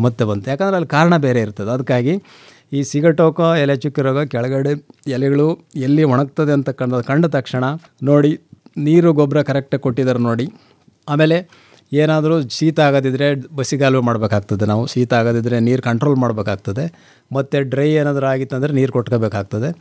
ಮತ್ತು ನಾವೇನಾದರೂ ಬೇರಲ್ಲಿ ಬೇರು ಗಂಟುಳ ಅದಕ್ಕೆ ನಾವು ಮುಂಚೆ ಹೇಳಿರ್ತೀವಿ ಬೇವಿನ ಹಿಂಡಿ ಬಳಕೆ ಮಾಡಿ. ಪ್ರತಿ ಬೆಳೆಗೂ ಬೇವಿನ ಹಿಂಡಿ ಬಳಕೆ ಮಾಡಬೇಕು. ಯಾಕಂದರೆ ನಾವು ಮೈಸೂರು, ಮಂಡ್ಯ, ಚಾಮರಾಜನಗರ ಇವೆಲ್ಲ ಮಣ್ಣುಗಳು ಪ್ರತಿ ಬೆಳೆನೂ ತರಕಾರಿ ಬೆಳೆಗಳಲ್ಲಂತೂ ಯಾವ ಬೆಳೆ ಕಿತ್ತು ನೋಡಿದ್ರೆ ನಮಗೆ ಬೇರುಗಂಟುಗಳಿದೆ, ಭತ್ತದಲ್ಲಿ ಬೇರುಗಂಟುಗಳಿದೆ. ಅದಕ್ಕಾಗಿ ನಾವು ಎಕರೆಗೆ ಸುಮಾರು ಒಂದು 200 kg ಬೇವಿನ ಹಿಂಡಿನ ಬಳಕೆ ಮಾಡಿ ಅಂತ ಹೇಳ್ತಾ ಇರ್ತೀವಿ. ಅದನ್ನು ಮಾಡಿದಾಗ ನಮಗೆ ಈ ನೆಮಟೋಡ್ಸ್ ಅಂತೂ ಕಡಿಮೆ ಆಗ್ತದೆ. ಮತ್ತು ನಮಗೀಗ ಈ ಸಿಗಟೋಕ ರೋಗ ಬಂತು ಅಂದಾಗ ಎಲೆ ಎಲ್ಲ ಕೊಯ್ದಾಕಿ ಅಂತ ಹೇಳ್ತಾರೆ. ಆಯ್ತು, ಎಲೆ ಯಾವಾಗ ಕೊಯ್ಬೇಕು ಇದೊಂದು ಪ್ರಶ್ನೆ ಬರ್ತಾ ಇರ್ತದೆ ನನಗೆ. ರೋಗ ಇತ್ತು ಅಂದ ತಕ್ಷಣ ಅದು ಹರಡ್ತದೆ ಸರ್ ಒಂದೇ ಎಲೆಗೆ, ಅದಕ್ಕೆ ಎಲೆ ಕೊಯ್ರಿ ಪ್ಲಾಂಟ್ ಪೆಥಾಲಜಿಸ್ಟೆಲ್ಲ ಹೇಳ್ತೀವಿ ಅದನ್ನು ಫಸ್ಟು. ಈಗ ಅಲ್ಲಿ ಚುಕ್ಕೆ ಬಂದಿದೆ, ಎಷ್ಟು % ಇನ್ಫೆಕ್ಟ್ ಆಗಿದೆ, ಈ ರೋಗಾಣು ಬಗ್ಗೆ ನಾವು ಫಸ್ಟ್ ತಿಳ್ಕೊಬೇಕಾಗ್ತದೆ. ಈ ಸರ್ಕೋಸ್ಪೋರ್ ಅಂತಕ್ಕಂಥದ್ದು ವೀಕ್ ಪ್ಯಾರಾಸೈಟ್. ಆರೋಗ್ಯವಾಗಿರ್ತಕ್ಕಂಥ ಎಲೆ ಮೇಲೆ ಅದು ಹೋಗಿ ಕುತ್ಕೊಂಡಾಗ ಅದನ್ನು ಜೀರ್ಣಿಸಿ ಅದ್ರ ಮೇಲೆ ಚುಕ್ಕೆ ಬರೋಂಗೆ ಮಾಡೋ ಅಂಥ ಶಕ್ತಿ ಇಲ್ಲ ಅದಕ್ಕೆ, ವೀಕ್ ಪ್ಯಾರಾಸೈಟ್. ಆ ಎಂಜಮ್ಸ್ ಬಿಡೋ ಶಕ್ತಿ ಇಲ್ಲ. ಯಾವ ಎಲೆ ವೀಕ್ ಆಗಿರುತ್ತೆ ಅದಕ್ಕೆ ಬರ್ತದೆ. ಹಂಗಾಗ್ಬಿಟ್ಟು ನಾವು ಗಿಡಕ್ಕೆ ನ್ಯೂಟ್ರಿಷನ್ ಜಾಸ್ತಿ ಮಾಡೋಣ. ಈಗ ನಮಗೆ ಬಾಳೆಯಲ್ಲಿ ಆಲ್ಮೋಸ್ಟ್ 7 ತಿಂಗಳವರೆಗೂ ಪ್ರತಿ ತಿಂಗಳು ಗೊಬ್ಬರ ಕೊಡಬೇಕು ನಾವು. ಪ್ರಾಥಮಿಕ ಅಂತ ಫಸ್ಟ್ ತಿಂಗಳಲ್ಲಿ 100 ಗ್ರಾಮ್ ಕೊಡ್ತೀವಿ, 2ನೇ ತಿಂಗಳು 150 ಗ್ರಾಮ್ NPK, ಆಮೇಲೆ 200 ಗ್ರಾಮ್, ಆಮೇಲೆ 250 ಗ್ರಾಮ್. ಈ ರೀತಿ ಹಂತವಾಗಿ NPK ಲೆವೆಲ್ ಚೇಂಜ್ ಆಗ್ತಾ ಹೋಗ್ತದೆ ಗಿಡ ಬೆಳೆದಂಗೆ. ಆ ರೀತಿ ಕೊಟ್ಟವ್ರು ಅಂದಾಗ ಅಲ್ಲಿ ಈ ಸಿಗಟೋಕ ಇರೋದು ಭಾರಿ ಕಡಿಮೆ ಇದೆ, ಭಾರಿ ಕಡಿಮೆ ಇದ್ರೂ ಅದಕ್ಕೇನು ಸ್ಪ್ರೇನೂ ಕೇಳಲ್ಲ. ಸೊ ಆ ರೀತಿ ಇರೋದ್ರಿಂದ ನಾವು ಫಸ್ಟು ನಾವು ಬಾಳೆಗೆ ತಿಂಗಳ ಕರೆಕ್ಟಾಗಿ ಗೊಬ್ಬರ ಕೊಟ್ಟಿದ್ವಿ ಇಲ್ಲ ಅಂತ ನೋಡ್ಕೋಬೇಕು. ನಾ ಕಂಡಂಗೆ ಸುಮಾರು ಬಾಳೆಯಲ್ಲಿ ಕಳೆದ ಸೀಸನಲ್ಲಿ ನಾವು ನೋಡ್ದಂಗೆ ಪ್ರತಿಯೊಂದು ಬಾಳೆ ತೋಟದಲ್ಲೂ ಏಲಕ್ಕಿಯಲ್ಲಿ ಮಾರ್ಜಿನ್ ಹಂಗೆ ಒಣಗ್ದಂಗೆ ಕಾಣ್ತದೆ. ಮಾರ್ಜಿನ್ ಒಂದು ಲೈನ್, ಒಂದು ಎಳೆ, ಆ ಮಾರ್ಜಿನ್ ಒಣಗ್ದಂಗೆ ಕಾಣೋದು ಯಾಕಪ್ಪ ಅಂದರೆ ಅದು ಅಲ್ಲಿ ನಮಗೆ ಪೊಟ್ಯಾಷಿಯಮ್ ಕಡಿಮೆ ಆಗಿರ್ತಕ್ಕಂಥದ್ದು ಎದ್ದು ಕಾಣ್ತದೆ. ಅದೇ ಯಾವಾಗ ಕಡಿಮೆ ಆಗ್ತದೆ ಇಂಥ ರೋಗಾಣುಗಳು ಬಂದುಬಿಡ್ತದೆ. ಅದಕ್ಕಾಗಿ ರೈತರು ಮಣ್ಣಿನ ಫಲವತ್ತತೆ ಆಧರಿಸಿ ಅದಕ್ಕೆ ನಾವು NPK ಗೊಬ್ಬರಗಳನ್ನ ಪ್ರತಿ ತಿಂಗಳ, ಅದರಲ್ಲೂ ಬಾಳೆಗಂತೂ ಪ್ರತಿ ತಿಂಗಳ ನಾವು ಕೊಡಲೇಬೇಕಾಗ್ತದೆ. ನಾವು ಕೊಡಲಿಲ್ಲ ಅಂದರೆ ಗಿಡ ಇರ್ತದೆ 2 ವರ್ಷ ಆದರೂ ಹೂವು ಬಿಡಲ್ಲ ಅದು. ಅವನ್ನ ನಾವು ನೋಡಿದ್ದೀವಿ, ಗಿಡ ಇರ್ತದೆ ಅಲ್ಲಿ 8 ಎಲೆ ಇಟ್ಕೊಂಡಿರ್ತದೆ, ಅದು ಗೊನೆ ಬಿಡೋದೇ ಇಲ್ಲ. ಆರೋಗ್ಯವಂತ ಗಿಡ ಆದಷ್ಟು 18 ಎಲೆ ಇರ್ತದೆ ಸರ್, 18ರಿಂದ 20 ಎಲೆ ಇರ್ತದೆ. ಹಂಗೇನು 18 ಎಲೆ ಇತ್ತಂದ್ರೆ 18 ಚಿಪ್ ಬರಬೇಕು, ಅದು ಬರೋಲ್ಲ ಅಷ್ಟು ಬಿಡಿ, ಕೊನೆಯಲ್ಲಿ ಉದುರು ಹೋಗ್ತವೆ. ಯಾಕಂದರೆ ಆ ನ್ಯೂಟ್ರಿಯೆಂಟ್ಸ್ ಅಷ್ಟು ರೀಚ್ ಆಗಿರಲ್ಲ ಆ ಗಿಡದಲ್ಲಿ. ಸುಮಾರು 12 ಚಿಪ್ವರೆಗೂ ಬರ್ತದೆ ಏಲಕ್ಕಿ ಬಾಳೆ. ಸೊ ಹಂಗಾಗ್ಬಿಟ್ರು ರೈತರಲ್ಲಿ ಕರೆಕ್ಟಾಗಿ ಅದಕ್ಕೆ ಕೊಡ್ತಕ್ಕಂಥ ಗೊಬ್ಬರ ಕೊಟ್ಟು ಎಷ್ಟು ಬೇಕು ಅಷ್ಟು ನೀರು ಕೊಟ್ಟರು ಅಂದಾಗ, ನೀರನ್ನು ಜಾಸ್ತಿ ಕೊಡೋದು ಬೇಕಿಲ್ಲ, ಕೊಟ್ಟು ನೆಮಟೋಡ್ಸ್ ಇಲ್ಲ ಅಂತದ್ದು ಕನ್ಫರ್ಮ್ ಆಯ್ತು ಅಂದರೆ ಇದು ತನ್ನಷ್ಟಕ್ಕೆ ತಾನೇ ಕಡಿಮೆ ಆಗ್ತದೆ. ಆದರೂ ಇನ್ನೂ ಎಲ್ಲೋ ಅಲ್ಲೊಂದು ತಗೊಳ್ಳೋಂಥದ್ದು ಕಾಣ್ತದೆ ಅನ್ನೋದಾದರೆ ನಾವು ಪ್ರೊಪಿಕೊನೋಜೋಲ್ ಅಂತ ಹೇಳ್ತೀವಿ. ಪ್ರೊಪಿಕೊನೋಜೋಲ್ ಅಂತಕ್ಕಂಥ ಒಂದು ಶಿಲೀಂಧ್ರನಾಶಕ ಇದೆ. ಅದು ಇದೇ ಎಲೆ ಚುಕ್ಕೆ ರೋಗಕ್ಕಾಗಲೇ ಮಾಡಿದಂಥ ಶಿಲೀಂಧ್ರನಾಶಕ. ಅದಕ್ಕೆ ನಾವೇನು ಮಾಡಬೇಕು, ನಾವು ಟಿಲ್ಟ್ನ 1 ml ನೀರಿನಲ್ಲಿ ಮಿಶ್ರಣ ಮಾಡಿ, ಈಗ 1 ಡ್ರಮ್ಮಿಗೆ 100 ಲೀಟ್ರ್ ನೀರು ತಗೊಂಡ್ರೆ 100 ml ಹಾಕ್ಬಿಟ್ಟು ಇದನ್ನು, ಮತ್ತು ನಾವು ಅದಕ್ಕೆ 100 mlಗೆ ಇನ್ನೊಂದು 100 mlನಷ್ಟು ಟೀಪಾಲ್ ಅಥವಾ ಸ್ಟಿಕ್ಕರ್ಸ್ ಬರ್ತದೆ. ಈಗೆಲ್ಲ ಆಪ್ಸಾ 80 ಆ್ಯಕ್ಟಿವ್ 80 ಅಂತಕ್ಕಂಥ ಬರ್ತವೆ. ಯಾಕಂದರೆ ಇದು ಬಾಳೆ ಎಲೆ ಮೇಲೆ ನಿಲ್ಲಲ್ಲ, ಬಾಳೆ ಎಲೆ ಮೇಲೆ ವ್ಯಾಕ್ಸ್ ಕಂಟೆಂಟ್ ಜಾಸ್ತಿ ಇರೋದ್ರಿಂದ ನಾವೇನೇ ಹೊಡೆದ್ರೂ ಕೂಡ ಅದು ಕೆಳಗೆ ಸುರಿದೋಗೋದ್ರಿಂದ ನಾವು ಅದನ್ನ ಆ್ಯಕ್ಟಿವ್ 80 ಅಂತಕ್ಕಂಥ ಸ್ಟಿಕ್ಕರ್ಗಳನ್ನ ಮಿಶ್ರಣ ಮಾಡ್ಕೊಂಡು ಸಿಂಪಡಣೆ ಮಾಡೋದ್ರಿಂದ ಈ ರೋಗ ಹತೋಟಿ ಆಗ್ತದೆ. ಸೊ ಇದು ಸಿಗಟೋಕ ಅಂತಕ್ಕಂಥದ್ದು ನಮ್ಮ ಪ್ರಕಾರ ರೋಗನೇ ಅಲ್ಲ. ಈ ರೋಗ ಇತ್ತು ಅಂದರೆ ಆ ಮಣ್ಣಲ್ಲಿ ಏನು ನ್ಯೂನತೆ ಇದೆ ಅಂತಕ್ಕಂಥದ್ದು ಇಂಡೆಕ್ಸ್ ಡಿಸೀಸ್. ಇದು ಪೆಥಾಲಜಿಸ್ಟ್ಗೆ ಒಂದು ಇಂಡೆಕ್ಸ್ ಡಿಸೀಸ್. ಸಾಯಿಲಲ್ಲಿ ನ್ಯೂಟ್ರಿಯೆಂಟ್ಸು ಕಡಿಮೆ ಇದೆ ಅಂತಕ್ಕಂಥದ್ದು ಅಥವಾ ಸಾಯಿಲಲ್ಲಿ ನೆಮಟೋಡ್ಸ್ ಇರ್ಬೋದು ಅಂತಕ್ಕಂಥ ಇಂಡೆಕ್ಸಿಂಗ್ ಡಿಸೀಸ್ ಆಗಿ ಇರ್ತದೆ ಸರ್. ಸೊ ಇದು ಒಂದು ಬೇರುಗಂಟು ಸಿಗಟೋಕ ಸರ್ಕೋಸ್ಪೋರಾ ಡಿಸೀಸ್ ಒಂದು. ರೇಷ್ಮೆ ಐಸಿರಿ ಬೆಳೆಯಲು ಕೃಷಿಕರ ಪಾಲಿಗೆ ಸಿರಿಸಿರಿ. ಜೂನ್ 25ರಂದು ಮಂಗಳವಾರ ಸಂಜೆ 6:50 ಕೃಷಿ ರಂಗ ಕಿಸಾನ್ ವಾಣಿಯ ರೇಷ್ಮೆ ಐಸಿರಿ ಬಾನುಲಿ ಸರಣಿಯಲ್ಲಿ ರೇಷ್ಮೆ ಹುಳು ಸಾಕಣೆಯನ್ನು ಕುರಿತ ನೇರ ಫೋನ್ ಇನ್ ಕಾರ್ಯಕ್ರಮವಿದೆ. ಭಾಗವಹಿಸುತ್ತಾರೆ ಮೈಸೂರಿನ ಕೇಂದ್ರ ರೇಷ್ಮೆ ಸಂಶೋಧನೆ ಹಾಗೂ ತರಬೇತಿ ಸಂಸ್ಥೆಯ ವಿಜ್ಞಾನಿ ಡಾಕ್ಟರ್ ಶಿವಕುಮಾರ್ ಮತ್ತು ಮದ್ದೂರು ತಾಲೂಕು ಅವಸರದಹಳ್ಳಿಯ ರೇಷ್ಮೆ ಕೃಷಿಕ ಮಹೇಶ್ ಎಎಂ. ಸಂಪರ್ಕ ಸಂಖ್ಯೆಗಳು 25125882 ಹಾಗೂ 25150889. ಮೈಸೂರಿನ ಎಸ್ಟಿಡಿ ಕ್ರಮ ಸಂಖ್ಯೆ 0821. ಸೊಪ್ಪನು ತಿಂದು ಹೊನ್ನದಾರದ ಗೂಡನು ನೇಯ್ದು. ಮರೆಯದಿರಿ, ಜೂನ್ 25 ಮಂಗಳವಾರ ಸಂಜೆ 6:50 ಕೃಷಿ ರಂಗ ಕಿಸಾನ್ ವಾಣಿಯ ರೇಷ್ಮೆ ಐಸಿರಿ ಬಾನುಲಿ ಸರಣಿಯಲ್ಲಿ ರೇಷ್ಮೆ ಹುಳು ಸಾಕಣೆಯನ್ನು ಕುರಿತ ನೇರ ಫೋನ್ ಇನ್ ಕಾರ್ಯಕ್ರಮ. ಐಸಿರಿ ಬೆಳೆಯಲು ಕೃಷಿಕರ ಪಾಲಿಗೆ ಸಿರಿಸಿರಿ. ರೇಷ್ಮೆ ಐಸಿರಿ ಬೆಳೆಯಲು ಮತ್ತು ಇನ್ನು ಮುಂದುವರೆದು ಹೋದಾಗ ಈಗ ಹೊಸದಾಗಿ ಈಗ ನಮಗೆ ಬನಾನಾ ಬ್ರ್ಯಾಕ್ ಮೊಸೈಕ್ ವೈರಸ್ ಅಂತಕ್ಕಂಥದ್ದು ಈಗ ಕಂಡು ಬರ್ತಾ ಇದೆ. ಬನಾನಾ ಬ್ರ್ಯಾಕ್ ಮೊಸೈಕ್ ವೈರಸ್ಸು ನಮಗೆ ಬಂಚಿ ಟಾಪ್ ವೈರಸ್ಸು ಅದೇ ಜಾಸ್ತಿ ಆಗ್ಬೋದು ಅಂತ ನಾವು ಎಕ್ಸ್ಪೆಕ್ಟ್ ಮಾಡಿದ್ವಿ. ಅದು ತನ್ನಷ್ಟಕ್ಕೆ ತಾನೇ ಕಡಿಮೆ ಆಗ್ತಾ ಹೋಯಿತು. ಈಗ ಯಾಲಕ್ಕಿ ಬಾಳೆಯಲ್ಲಿ ಮತ್ತು ಇವನ್ ಪಚ್ಚಬಾಳೆಯಲ್ಲಿ ಕೂಡ ಬನಾನಾ ಬ್ರ್ಯಾಕ್ ಮೊಸೈಕ್ ವೈರಸ್ ಅಂತಕ್ಕಂಥ ಈ ವೈರಸ್ಸು ಆ ರೋಗದ ಲಕ್ಷಣ ಹೆಂಗಪ್ಪ ಅಂದ್ರೆ ನಮಗೆ ಎಲೆ ಮೇಲೆ ಹಂಗೆ ಒಂಥರ ಹಳದಿ ಪಟ್ಟಿಗಳು ಕಾಣಿಸ್ತಾ ಹೋಗ್ತದೆ. ಇಲ್ಲಿನೂ ಕುಬ್ಜ ಆಗ್ತದೆ, ಎಲೆಗಳ ಸೈಜ್ ಏನಿದೆ ಕುಬ್ಜ ಕಡಿಮೆ ಆಗ್ತಾ ಹೋಗ್ತದೆ. ಮತ್ತು ಅದು ಹಂಗೆ ಈಗ ಗೊನೆ ಹೊರಡೋ ಟೈಮಲ್ಲಿ ಹೂವಿನ ಮೇಲೆ ಕೂಡ ಅದೇ ರೀತಿ ಹಳದಿ ಪಟ್ಟಿಗಳು ಬಂದುಬಿಟ್ಟು ಹಂಗೆ ಸುಕ್ಕಲು ಬಂದಂಗೆ ಅಂತಾರೆ, ಶ್ರಿಂಕ್ ಆದಂಗೆ. ಆ ಹೂವು ಓಪನ್ ಆಗ ಕಷ್ಟ ಬೀಳ್ತಾ ಇರ್ತದೆ, ಗಿಡನೇ ಕುಬ್ಜ ಆಗ್ತದೆ. ಸಿಸ್ಟಮಿಕ್ ಇನ್ಫೆಕ್ಷನ್ ಅಂತೀವಿ ನಾವು, ಅಂತರ್ವ್ಯಾಪ್ತಿ ರೋಗ ಅದು. ಹಂಗಾಗ್ಬಿಟ್ಟು ಈ ಬನಾನಾ ಬ್ರ್ಯಾಕ್ ವೈರಸ್ ಅಂತಕ್ಕಂಥದ್ದು ಮುಂದಿನ ದಿನಗಳಲ್ಲಿ ಬರ್ತಕ್ಕಂಥದ್ದು ಕಂಡು ಬರ್ತಾ ಇದೆ. ಈಗ ಆಲ್ರೆಡಿ ಕರ್ನಾಟಕದಲ್ಲೂ ರಿಪೋರ್ಟ್ ಆಗಿದೆ ಅಂತ ಹೇಳ್ತಿದ್ದಾರೆ. ಇದು ಒಂದು ರಸ ಇರ್ತಕ್ಕಂಥ ಕೀಟ, ಎಫಿಡ್ಸ್ ಅಂತಕ್ಕಂಥ ಕೀಟದಿಂದ ಹರಡ್ತದೆ. ಬಂಚಿ ಟಾಪ್ ಹೆಂಗೆ ಹರಡ್ತಿದ್ದು ಅದೇ ರೀತಿ ಇದು ಕೂಡ. ಸೊ ಎಫಿಡ್ಸಿಂದ ಕೀಟದಿಂದ ಹರಡ್ತಕ್ಕ ಇರೋದ್ರಿಂದ ನಾವಿಲ್ಲಿ ಸಮಗ್ರವಾಗಿ ಇಂಥವನ್ನು ಹತೋಟಿ ಮಾಡ್ಬೇಕಂದ್ರೆ ವೈರಸ್ ಬಂತು ಅಂದರೆ 1 ಗಿಡ 2 ಗಿಡ ಫಸ್ಟ್ಗೆ ಕಾಣಿಸ್ತದೆ, ಅವನ್ನ ನಾವು ಗೆಡ್ಡೆ ಸಮೇತ ಕಿತ್ತಾಕೋದು ಭಾರಿ ಒಳ್ಳೆಯದು. ಎಸ್ಪೆಷಲಿ ವೈರಸಸ್ಗೆ ಕಿತ್ತಾಕ್ಬಿಟ್ಟು ನಾವು ಪಕ್ಕದಲ್ಲಿರೋ ಗಿಡಗಳಿಗೆ ನಾವೀಗ ಎಫಿಡ್ಸ್ ವೆಕ್ಟರ್ ಆಗಿರೋದ್ರಿಂದ ಕ್ಲೋರ್ಪೈರಿಪಾಸ್ ನಾವು 2 ml 1 ಲೀಟರ್ ನೀರಿಗೆ, ಅದೇ ರೀತಿ ಬಾಳೆಗೆ ಸಿಂಪಡಣೆ ಮಾಡೋದ್ರಿಂದ ನಾವು ಆ್ಯಕ್ಟಿವೇಟಿ ಮಿಶ್ರಣ ಮಾಡ್ಕೊಂಬಲೇಬೇಕಾಗ್ತದೆ. ಆ ಮಿಶ್ರಣ ಮಾಡ್ಕೊಂಡು ನಾವು ಸಿಂಪಡಣೆ ಮಾಡೋದ್ರಿಂದ ನಮಗೆ ಈ ಕೀಟ ಹತೋಟಿ ಆಗ್ತದೆ. ಅದೇ ರೀತಿ ಇದು ವೈರಸ್ಗಳಿಗೆ ನಾವು ಓಸ್ಟಲ್ಲಿ ರೆಸಿಸ್ಟೆನ್ಸ್ ಇಂಡ್ಯೂಸ್ ಮಾಡಬೇಕಾಗ್ತದೆ. ಬಾಳೆಯಲ್ಲಿ ರೋಗ ನಿರೋಧಕ ಶಕ್ತಿನ ನಾವು ಇಂಡ್ಯೂಸ್ ಮಾಡಬೇಕು. ಅದಕ್ಕೇನು ಮಾಡಬೇಕು, ಮಣ್ಣಿಗೆ ನಾವೇನು ಶಿಫಾರಸು ಮಾಡಿರ್ತೀವಿ NPK ಗೊಬ್ಬರ, ಈಗೆಲ್ಲ ಟೇಬಲ್ ಫಾರ್ಮೆಟೆಲ್ಲ ಸಿಗ್ತದೆ. ಈ ಮಂತಲ್ಲಿ ಇದನ್ನೇ ಹಾಕಿ, ಈ ಮಂತಲ್ಲಿ ಇದೇ ಹಾಕ್ಬೇಕಂತ ಆ ಟೇಬಲ್ ಫಾರ್ಮೆಟ್ ಇಟ್ಕೊಂಡು ನಾವು ಮಣ್ಣಿಗೆ ಕೊಟ್ವಿ ಅಂದ ತಕ್ಷಣವೇ ರೋಗ ನಿರೋಧಕ ಶಕ್ತಿ ಗಿಡಕ್ಕೂ ಬರ್ತಾ ಇರ್ತದೆ. ಅದರಲ್ಲೂ ನಾವು ಸೂಡೋಮೋನಾಸ್ ಫ್ಲೋರಸೆನ್ಸ್ ಅಂತಕ್ಕಂಥ ದಂಡಾಣನ ಬಳಕೆ ಮಾಡಿದ್ದೇ ಆದರೆ ಗೊಬ್ಬರದೊಳಗಡೆ ಅದು ಕೂಡ ನಮಗೆ ಎಲ್ಲ ಬೆಳೆಗಳಲ್ಲೂ ರೋಗ ನಿರೋಧಕ ಶಕ್ತಿ ಇಂಡ್ಯೂಸ್ ಮಾಡ್ತದೆ. ಸೊ ಆ ಥರ ಇಂಡ್ಯೂಸ್ ಮಾಡಿಬಿಟ್ಟು ನಾವು ಒಂದು ಈ ಎಫಿಡ್ ವ್ಯಾಕ್ಟರ್ನ ಹತೋಟಿ ಮಾಡಿ ಮತ್ತು ಒಂದು ನಾವೀಗ ಈ ರೋಗ ನಿರೋಧಕ ಶಕ್ತಿನ ಗಿಡಗಳಲ್ಲಿ ಹೆಚ್ಚಿಸ್ತಾ ಹೋದ್ವಿ ಅಂದಾಗ ನಮಗೆ ಈ ರೋಗ ಹತೋಟಿ ಆಗ್ತದೆ. ಇದು ಹೆಚ್ಚೇ ಆಗಲ್ಲ, ಮುಂದಿನ ದಿನಗಳಲ್ಲಿ ಇದು ನಮಗೆ ಹೆಚ್ಚಾಗಿ ಕಂಡು ಬರೋಕ್ಕೆ ಹೋಗಲ್ಲ ಸರ್. ಸೊ ಇದು ಒಂದು ಹೊಸದಾಗಿ ಮುಂದೆ ಏನಾದರೂ ಹೆಚ್ಚಿನ ಇದಕ್ಕೆ ತಗೊಳ್ತಕ್ಕಂಥ ಒಂದು ರೋಗ ಆಗಿರ್ತದೆ. ಇನ್ನು ಬಾಳೆಯಲ್ಲಿ ನಮಗೆ ಬೇರುಗಂಟು ಹೇಳ್ತಾ ಇದ್ದೆ ನಾನು, ಬೇರುಗಂಟು ಅದನ್ನ ಹೇಳ್ಬಿಟ್ಟು ಆಮೇಲೆ ಮುಂದೆ ಇನ್ನೊಂದು ಕೋನ. ಈ ಬೇರುಗಂಟು ರೋಗ ಎಲ್ಲ ತರಕಾರಿಗಳಿದೆ, ಮೆಲೋಡಗೈನ್ ಇಂಕಗ್ನಿಟಾ ಅಂತಕ್ಕಂಥ ಸ್ಪೀಸಿಸ್ ಅದು ಆ ಪ್ರಭೇದ ಸುಮಾರು 1000 ಹೋಸ್ಟ್ಗಳಲ್ಲಿದೆ. 1-2 ಅಲ್ಲ, 1000 ಹೋಸ್ಟ್ಗಳಲ್ಲಿ.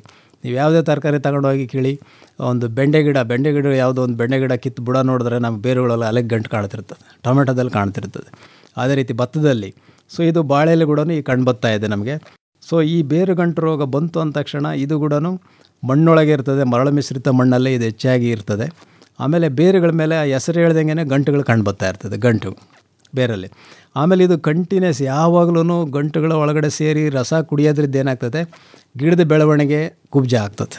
ಅದು ಒಂದು ಸಿಂಪ್ಟಮ್ ನಮಗೆ. ಫಸ್ಟು ರೋಗದ ಲಕ್ಷಣ ಅಂದರೆ ಗಿಡ ಕುಬ್ಜ ಆಗಿರ್ತದೆ, ಮತ್ತು ಹಂಗೇನ ಸ್ವಲ್ಪ ಹಳದಿ ಆಗಿರ್ತದೆ ಎಲೆ, ಪೇಲ್ ಎಲ್ಲೋ ಅಂತೀವಿ ನಾವು, ಅದನ್ನ ಹಳದಿ ಆಗಿರ್ತದೆ. ಈ ಥರ ಇರ್ತಕ್ಕಂಥ ಗಿಡಗಳು ನಮಗೆ ಹೂವು ಬಿಡೋದು ಕಷ್ಟ ಆಗ್ತದೆ. ಹೂವು ಬಿಡೋದಿಲ್ಲ, ಯಾಕಂದರೆ ಇದು 12 ತಿಂಗಳ ಬೆಳೆ 13 ತಿಂಗಳ ಬೆಳೆ ಆಗಿರೋದ್ರಿಂದ ಇವು ಫಸ್ಟೇ ಸೇರ್ಕೊಂತಂದ್ರೆ ನಮಗೆ ಹೂವು ಬರೋದೇ ಇಲ್ಲ ಅಂಥ ಗಿಡಗಳಲ್ಲಿ. ಸೊ ಈ ರೋಗಾಣು ಜೀವನ ಚಕ್ರ ಅಂತ ನಾವು ಅಂದಾಗ ಇದು ಒಂದು 6 ಹಂತ ಇರ್ತದೆ ಇವುಗಳಿಗೆ. ಈಗ ರೇಷ್ಮೆ ಹುಳನ ಹೆಂಗೆ ಜೀವನ ಚಕ್ರ ಇರ್ತದೋ ಅದೇ ರೀತಿ ಇದು ಕೂಡ ಮಣ್ಣೊಳಗಡೆ ಮೈಕ್ರೋಸ್ಕೋಪಿಕ್ ಲೆವೆಲಲ್ಲಿ ಅದ್ರ ಜೀವನ ಚಕ್ರ ಕಂಪ್ಲೀಟ್ ಮಾಡಿಬಿಟ್ಟು ಹಾಯಿಸೋ ನೀರು ಮುಖಾಂತರ ಮಣ್ಣೊಳಗಿರ್ತಕ್ಕಂಥ ರಂಧ್ರಗಳಲ್ಲಿ ಇದು ಗಿಡದಿಂದ ಗಿಡಕ್ಕೆ ಹೋಗ್ತಾ ಇರ್ತದೆ. ಇದು ಹೋಗ್ಬಿಟ್ಟು ಅದು ಹೋಗೋ ಜೊತೆಗೇ ಗಾಯ ಯಾವಾಗ ಮಾಡ್ತದೋ ಆ ಗಾಯದೊಳಗಡೆ ನಮಗೆ ಫಿಸೇರಿಯಮ್ ಇತ್ತಂದರೆ 2 ಸೇರ್ಕೊಂಡು ಬಿಡ್ತದೆ. ಇದು ಮಾಡೋ ಗಾಯಕ್ಕೆ ಫಿಸೇರಿಯಮ್ ಸೇರ್ಕೊಂತದೆ. ಕೆಲವು ಗಿಡಗಳಲ್ಲಿ ಈಗ ಟೊಮೆಟೊ ಅಥವಾ ಮೆಣಸಿನ ಗಿಡ ಅಂಥದ್ರಲ್ಲಿ ಬ್ಯಾಕ್ಟೀರಿಯಾ ಸೂಡೋಮೋನಾಸ್ ಸೊಲ್ನೆಯಾಸೆರಮ್ ಅಥವಾ ರಾಲ್ಸ್ಟೋನೆ ಸೊಲ್ನೆಯಾಸೆರಮ್ ಅಂತಕ್ಕಂಥ ದಂಡಾಣು ಸೇರ್ಕೊಳ್ತದೆ ಅಲ್ಲಿ. ಹಂಗಾಗಿ ಇವರು ನಮಗೆ ನೆಮೆಟೋಡ್ ಇತ್ತು ಅಂದ ತಕ್ಷಣ ನಾವು ವಿಜ್ಞಾನಿಗಳೇನು ಮಾಡ್ತೀವಿ, ಫಸ್ಟ್ ಅಲ್ಲಿ ಫಿಸೇರಿಯಮ್ ಇದೆಯಾ ನೋಡಿ, ದಂಡಾಣು ಇದೆಯಾ ನೋಡಿ ಅಂತೀವಿ, ಶಿಲೀಂಧ್ರ ಇದೆಯಾ ನೋಡಿ, ದಂಡಾಣು ಇದೆಯಾ ನೋಡಿ ಅಂತ ಅಂದಾಗ 3 ಇರ್ತಕ್ಕಂಥದ್ದು ಹೆಚ್ಚಾಗಿ ಕಂಡು ಬಂದಿರ್ತದೆ. ಸೊ ಹಂಗಾಗ್ಬಿಟ್ಟು ಇದು ಸೂಕ್ತ ವಾತಾವರಣ ಇದಕ್ಕೇನಪ್ಪ ಅಂದ್ರೆ ನಾನು ಆಗಲೇ ಹೇಳ್ದಂಗೆ ಮರಳು ಮಿಶ್ರಿತ ಮಣ್ಣು, ಅದು ಕೆಂಪು ಮಣ್ಣಾಗಿರಲಿ ಆ ಕಪ್ಪು ಮಣ್ಣಾಗಿರಲಿ, ಮರಳು ಸ್ವಲ್ಪ ಜಾಸ್ತಿ ಇತ್ತಂದ್ರೆ ಸಾಕು, ಅದರಲ್ಲಿ ಇದಕ್ಕೆ ಎಷ್ಟು ಬೇಕೋ ಅಷ್ಟು ಗಾಳಿ ಸಿಗ್ತದೆ. ಸ್ವಲ್ಪ ಶೀತ ಆದರೆ ಸಾಕು, ಅಲ್ಲಿದ್ದು ಜೀವನ ಚಕ್ರ ಸ್ಟಾರ್ಟ್ ಮಾಡ್ತಾ ಹೋಗ್ತದೆ. ಸೊ ಇದನ್ನು ಸಮಗ್ರ ಹತೋಟಿ, ಈ ಬೇರುಗಂಟನ್ನು ಸಮಗ್ರ ಹತೋಟಿಗೆ ಇದು ನಾವು ಹೇಳ್ದಂಗೆ ನಾವು ಗುಂಡಿ ತೆಗೆಯುವಾಗಲೇ ಗುಂಡಿಗೆ ಧಾನ್ಯದ ಗೊಬ್ಬರದ ಜೊತೆಗೆ ಬೇವಿನ ಹಿಂಡಿನ ಮಿಶ್ರಣ ಮಾಡಿ ನಾವು ಹಾಕಿದ್ವಿ ಅಂದರೆ, ನಾನು ಹಿಂದ್ಗಡೆ ಒಂದು ಟ್ರ್ಯಾಕ್ಟರ್ ಗೊಬ್ಬರಕ್ಕೆ ನಾನು ಆಲ್ರೆಡಿ ಹೇಳಿದೆ, ಅದನ್ನು ನಾವು ಹಾಕಿದ್ದೀವಿ ಅಂದರೆ ಈ ರೋಗಾಣು ಬರೋದೇ ಇಲ್ಲ. ಆಮೇಲೆ ನಾಟಿ ಮಾಡಿ ಒಂದು 3 ತಿಂಗಳಾಯಿತು, ಇನ್ನೂ ಏನೋ ಕಾಣ್ತಾ ಇದೆಯಲ್ಲ ಅಂದರೆ ಮತ್ತೆ ಬೇವಿನ ಹಿಂಡಿ ಕೊಡಬೇಕು. ಒಳ್ಳೆ ಬೇವಿನುಂಡಿ ತಗೊಂಡು ಕೊಡೋದು. ಇಲ್ಲ ನಮಗೆ ಬೇವಿನುಂಡಿ ಸಿಕ್ಕಲಿಲ್ಲ ಅಂದಾಗ ನಾವು ಇದು ಕ್ಲೋರ್ಪೈರಿಪಾಸ್ 20 ECಗೆ 2 ml 1 ಲೀಟ್ರ್ ನೀರಲ್ಲಿ ನಾವು ಬುಡಕ್ಕೆ ಸುರಿಯೋದ್ರಿಂದ ಇದು ಹತೋಟಿ ಆಗೋದು ನಾವು ಎಲ್ಲ ತರಕಾರಿಯಲ್ಲೂ ಕಂಡಿದ್ದೀವಿ. ಬಾಳೆ ಕೂಡ ಇದು ರೆಕಮೆಂಡೇಷನ್ ಇರ್ತದೆ. ಸೊ ನಾವು ಈ ಒಂದು ನೆಮಟೋಡ್ನ ಹತೋಟಿ ಮಾಡೋದ್ರಿಂದ ಆ ಶಿಲೀಂಧ್ರ ಫಿಸೇರಿಯಂ ಕೂಡ ಬರ್ದಂಗೆ ನೋಡ್ಕೋಬೋದು. ಮತ್ತು ದಂಡಾಣು, ಇನ್ನೊಂದು ದಂಡಾಣು ಸೂಡೋಮೋನಾಸ್ ಅಂತಕ್ಕಂಥದ್ದನ್ನು ಬರಂಗೆ ನೋಡ್ಕೋಬೋದು. ಸೊ ಇಷ್ಟಾಗಿ ನಮಗೆ ಬಾಳೆಯಲ್ಲಿ ಇವು ಮುಖ್ಯ ರೋಗ ಆಗಿರ್ತದೆ. ಇನ್ನೊಂದು ನೆಮಟೋಡ್ ಬರ್ರೋಯಿಂಗ್ ನೆಮಟೋಡ್ ಅಂತ ನಾವು ಕೇಳಿದ್ವಿ, ಬಟ್ ಎಲ್ಲೂ ನೋಡಿಲ್ಲ. ನಾನು ಈ 4 ಜಿಲ್ಲೆಯಲ್ಲಿ ಬರ್ರೋಯಿಂಗ್ ನೆಮಟೋಡ್ನ ನೋಡಿಲ್ಲ. ಸೊ ಅದು ಕೂಡ ಇದೇ ಥರ ಇರೋದ್ರಿಂದ ಬೇವಿನಿಂಡಿ ಉಪಯುಕ್ತ ಗೊಬ್ಬರಗಳು ಉಪಯೋಗಿಸಿದ್ರಿಂದ ಅದು ಹತೋಟಿ ಆಗ್ತದೆ ಏನಾದರೂ ಇದ್ದರೆ. ಓವರಾಲ್ ಹೇಳ್ಬೇಕಂದ್ರೆ ನಾವು ಮಣ್ಣಿಗೆ ಎನ್ರಿಚ್ಡ್ FIM ಉಪಯೋಗಿಸೋದ್ರಿಂದ, ಎನ್ರಿಚ್ಡ್ FIM ಅಂದ ತಕ್ಷಣ ಅದರೊಳಗಡೆ ನಾವು ಟ್ರೈಕೋಡರ್ಮ ಹಾಕಿರ್ತೀವಿ, ಸೂಡೋಮೋನಾಸ್ ಹಾಕಿರ್ತೀವಿ, ಜಿಂಕ್ ಹಾಕಿರ್ತೀವಿ, ಬೇವಿನಿಂಡಿ ಹಾಕಿರೋದ್ರಿಂದ. ಈಗ ಅರ್ಕಾ ಮೈಕ್ರೋಬಿಯಲ್ ಕನ್ಸಾರ್ಷಿಯಂ ಅಂತಾನೆ ಸಿಗ್ತಾ ಇದೆಯಲ್ಲ, ಹೌದು ಸರ್, ಅದನ್ನು ಬಳಸ್ಬೋದು, ತಪ್ಪದೆ ಬಳಸ್ಬೋದು. ಅರ್ಕಾ ಮೈಕ್ರೋಬಿಯಲ್ ಕನ್ಸಾರ್ಷಿಯ ನಾವು ದನಿನ ಗೊಬ್ಬರಕ್ಕೆ ಎನ್ರಿಚ್ ಮಾಡೇ ಹಾಕ್ಬೋದು ಡೈರೆಕ್ಟಾಗಿ. ಇವೆಲ್ಲನೂ ನಾನು 4 ಹೇಳಿದ್ನಲ್ಲ, ಅದ್ರ ಬದಲು ಇದು ಡೈರೆಕ್ಟ್ ಸಿಗೋದ್ರಿಂದ ಅದನ್ನೇ ನಾವು 1 ಟನ್ ಗೊಬ್ಬರಕ್ಕೆ 1 ಲೀಟ್ರ್ ಸಿಗ್ತದೆ. 1 ಲೀಟ್ರನ್ನ ಮಿಶ್ರಣ ಮಾಡಿ ಒಂದು 10 ದಿನ ಇಟ್ಬಿಟ್ಟು ಅಥವಾ ವಾರ ಇಟ್ಬಿಟ್ಟು ನಾವು ಮಿಶ್ರಣ ಮಾಡಿ ಹಾಕ್ಬೋದು ಸರ್, ಹಾಕ್ಬೋದು. ಅದಕ್ಕೇ ನಾವು ಬೇವಿನಿಂಡಿನೂ ಸೇರಿಸಿರ್ತೀವಿ, ಯಾಕಂದರೆ ಈ ನೆಮಟೋಡ್ಸ್ ಎಲ್ಲ ಹತೋಟಿ ಆಗಲ್ಲ ಅನ್ನೋದಕ್ಕಾಗಿ. ಈ ನೆಮಟೋಡ್ಗಳನ್ನು ಹತೋಟಿ ಮಾಡೋಕ್ಕೇ ಜೀವಾಣು ಬಂದಿದೆಯಲ್ಲ, ಅದನ್ನು ಸೇರಿಸ್ಬೋದು ಸರ್. ಬ್ಯಾಸಿಲೋಮೈಸಿಸ್ ಅಂತಕ್ಕಂಥದ್ದು ಜೀವಾಣು ಇದೆ, ಚಾಮರಾಜನಗರ KVKL ಅದನ್ನ ಉತ್ಪತ್ತಿ ಮಾಡ್ತಾ ಇದ್ದಾರೆ. ಅದನ್ನು ಕೂಡ ನಾವು ಇದಕ್ಕೆ ಸೇರಿಸಿ ಹಾಕೋದ್ರಿಂದ ಬೇವಿನಿಂಡಿನೂ ಇರಲಿ. ಜೀವಾಣುಗಳೇನು ಅವು ಕಚ್ಚಾಡಲ್ಲ ಅಲ್ವೇ? ಅವ್ರದ್ದೇ ಆದಂಥ ಒಂದು ಝೋನ್ ಇರೋದ್ರಿಂದ ಇವೆಲ್ಲ ಅವ್ರು ಮಾಡಿರೋದೇ ಅದಕ್ಕಾಗಿ. ಅವೆಲ್ಲ ಕಚ್ಚಾಟ ನೋಡಿ ಯಾರು ಉಳ್ಕೊಳ್ತಾರೆ, ಯಾರು ಹೊಡೆದಾಡ್ತಾರೆ ಅನ್ನೋದು ನೋಡಿ ಅವ್ರು ಬಿಟ್ಟಿರ್ತಾರೆ ಅದನ್ನ. ಹಂಗಾಗ್ಬಿಟ್ಟು ಅದೆಲ್ಲ ರಿಸರ್ಚ್ ಮಾಡಿ ಬಂದಿರೋದ್ರಿಂದ ಹಾಕ್ಬೋದು ಸರ್, ಹಾಕ್ಬೋದು. ಓಕೆ, ಅಂದರೆ ಎನ್ರಿಚ್ಡ್ FIM ಮಾಡುವಾಗ ಉಪಯುಕ್ತವಾದ ಎಲ್ಲ ಜೀವಾಣುಗಳನ್ನು ಸೇರಿಸಿ ಏನು ಹಟ್ಟಿ ಗೊಬ್ಬರದಲ್ಲಿ ಅವನ್ನ ಅಭಿವೃದ್ಧಿ ಮಾಡಿ ಅದನ್ನು ಬಳಸ್ಬಿಡೋದು ಒಳ್ಳೆಯದು. ಹೌದು ಸರ್, ಹೌದೌದು. ಯಾಕಂದರೆ ಇದನ್ನು ನಾವು ಈ ಎನ್ರಿಚ್ಡ್ ಗೊಬ್ಬರನ ನಾನು ಪ್ರತಿಯೊಂದು ತರಕಾರಿ, ಪ್ರತಿಯೊಂದು ಹಣ್ಣು ಬೆಳೆಗೆ ಹೇಳ್ತೀನಿ. ಅಡಿಕೆ, ತೆಂಗಿಗೂ ಮುಂದೆ ಬರ್ತದೆ ಅದು. ಪರಂಗಿಗಂತೂ ಇದು ಹೇಳಿ ಮಾಡಿದಂಥದ್ದು. ಪರಂಗಿಯಲ್ಲಿ ನಮಗೆ ಏನು ರಿಂಗ್ ಸ್ಪಾಟ್ ವೈರಸ್ ಅಂತ ಬರ್ತದೆ, ಆ ವೈರಸ್ಗೆ ನಾವು ಎನ್ರಿಚ್ ಮಾಡೋದ್ರಿಂದ ಗಿಡದಲ್ಲಿ ರೆಸಿಸ್ಟೆನ್ಸ್ ಇಂಡ್ಯೂಸ್ ಆಗಿರೋದನ್ನ ನೋಡಿದ್ವಿ ನಾವು. ಡಾಕ್ಟ್ರೇ, ಈಗ ತಾವು ಆರಂಭದಲ್ಲಿ ಹೇಳಿದ್ರಲ್ಲ, అవును సార్, ಏನು ಈಗ ಸಗಣಿ ಬಗಡ ಮಾಡ್ಕೊಂಡು, అవును ಸರ್, ಅದಕ್ಕೂ ಜೀವಾಣುಗಳನ್ನು ಬೆರೆಸ್ಕೊಂಡು ನಾವು ನಾಟಿ ಮಾಡ್ಬೋದು ಅಂತ. అవును ಸರ್. ಈಗ ನಾವೇನು ಎನ್ರಿಚ್ಡ್ FIMಗೆ ಬಳಸ್ತೀವಲ್ಲ, ಅಷ್ಟನ್ನು ಅಲ್ಲೂ ಬಳಸ್ಬೋದೆ ಅಥವಾ ಅದಷ್ಟು ಉಪಯೋಗ ಆಗಲ್ವಾ? ಇಲ್ಲ, ಇದು ನಾನು ಸಗಣಿ ಬಗ್ಗಡದ್ದು ಹೇಳಿದ್ದೆ ಅಂದರೆ ರೋಗ ಬಂದಂಥ ಜಾಗದಲ್ಲಿ. ಇಲ್ಲಿ ನೀವು ಬೀಜೋಪಚಾರಕ್ಕೆ ಹೇಳ್ತಾ ಇದ್ದೀರಾ? ಹೌದು, ಬೀಜೋಪಚಾರಕ್ಕೆ ನಾವು ಇದೇನಿದ್ರೆ ಆರ್ಕಾ ಮೈಕ್ರೋಬಿಯಲ್ ಕನ್ಸಾರ್ಷಿಯನೇ ಸೊಲ್ಯೂಷನ್ ಮಾಡಿ ಎದ್ಬೋದು ಸರ್. ನಾವು ಸಗಣಿ ಬಗಡ ಹಾಕೋ ಉದ್ದೇಶ ಏನಂದರೆ, ನಾವು ಆಗ್ತಕ್ಕಂಥ ಜೀವಾಣುಗಳು ಅಡೇರಾಗಿ ಅದ್ರ ಮೇಲೆ ಇರ್ತದೆ, ಅದಕ್ಕೆ ಜಾಗ ಸಿಗ್ತದೆ ಫಸ್ಟು, ಆಮೇಲೆ ನಾಟಿ ಮಾಡಿದಾಗ ಇವು ಉತ್ಪತ್ತಿ ಆಗ್ತದೆ ಅಂತಕ್ಕಂಥದ್ದು. ಅಥವಾ ಸಗಣಿ ಬಗಡ ಹಾಕಿ ಮಾಡೋ ಇನ್ನೊಂದು ಉಪಯೋಗ ಏನಂದರೆ, ನಾವು ಈ ಬ್ಯಾವಿಸ್ಟಿನ್ ಅಂತಕ್ಕಂಥ ಫಂಗಿಸೈಡ್ ಹಾಕ್ದಾಗ ಅದು ಅಡೇರ್ ಆಗ್ತದೆ. ಅವಾಗೆಲ್ಲ ಕಾರ್ಬೋಫ್ಯೂರಿನ್ ಹರಳುಗಳನ್ನ ಹಾಕೋರು, ಹರಳು, ಅದಕ್ಕೆ ಅಡೇರಾಗಲಿ ಅನ್ನೋದಕ್ಕೆ ಮಾಡ್ತಾಯಿದ್ರು. ಬಟ್ ಇದು ಇನ್ನೊಂದು ಕಡೆ ಏನು ಮಾಡ್ತದೆ, ಸಗಣಿ ಬಗಡ ಇವನ್ನ ಪ್ರಚೋದನೆಗೊಳಿಸ್ತದೆ, ಜೈವಿಕಾಣಗಳು ಬೆಳೆಯೋಕೆ ಒಂದು ಅವಕಾಶ ಕೊಡ್ತದೆ. ಆಮೇಲೆ ಏನಾದರೂ ರೋಗ ಇದ್ದರೆ ಇದು ಸಾಯಿಸ್ತದೆ. ಸಗಣಿ ಬಗಡದಲ್ಲಿರ್ತಕ್ಕಂಥ ಕೆಮಿಕಲ್ಲು ರೋಗಾಣುನು ಸಾಯಿಸ್ತದೆ. ಅದರಲ್ಲಿ ಯೂರಿಕ್ ಆ್ಯಸಿಡ್ ಅಂತಕ್ಕಂಥ ಎಲ್ಲ ಕೆಮಿಕಲ್ಸ್ ಇರೋದ್ರಿಂದ ಅದು ರೋಗಾಣುನು ಸಾಯಿಸ್ತದೆ. ಇನ್ವೇರಿಯಬಲ್ ಸ್ವಲ್ಪ ಇವು ಜೈವಿಕಾಣುಗಳಿಗೂ ತೊಂದರೆ ಕೊಟ್ಟರು ಕೂಡ ಇವು ಬೆಳ್ಕೊಳ್ತವೆ. ಯಾಕಂದರೆ 24 ಗಂಟೆಯಲ್ಲಿ ಕೋಟಿ ಬರೋದ್ರಿಂದ 10% ಹೋದ್ರೂ ಇನ್ನಿದ್ದು ಉಳಿದಂಥವು 24 ಗಂಟೆ ಒಳಗೆ ಬೆಳೆದು ಬಿಡ್ತದೆ. ಹಾಗಾಗಿ ಈ ಜೈವಿಕಾಣುಗಳ ಉತ್ಪತ್ತಿ ಹೆಚ್ಚಾಗಿ ಆಗಿ ನಮಗೆ ಜೈವಿಕವಾಗಿ ಹತೋಟಿ ಆಗೋದು ಒಳ್ಳೆ ಲಾಭದಾಯಕ ಇರ್ತದೆ ಸರ್. ಕೃಷಿ ಸಂಪದ, ಇದುವೇ ಕೃಷಿ ಸಂಪದ.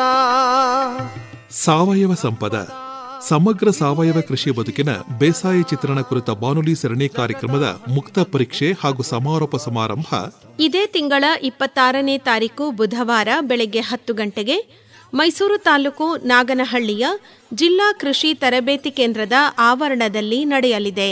ಗಮನಿಸಿ, ಅದೇ ವೇದಿಕೆಯಲ್ಲಿ ಅಂದೇ ಕೃಷಿ ದೀವಿಗೆ ಸಂಶೋಧನಾ ಸಂಸ್ಥೆಯೊಂದಿಗೆ ಕೃಷಿ ಕಲಿಕೆ ಕುರಿತ ಬಾನುಲಿ ಸರಣಿಯ ಉದ್ಘಾಟನಾ ಸಮಾರಂಭ ಕೂಡ ನೆರವೇರಲಿದೆ.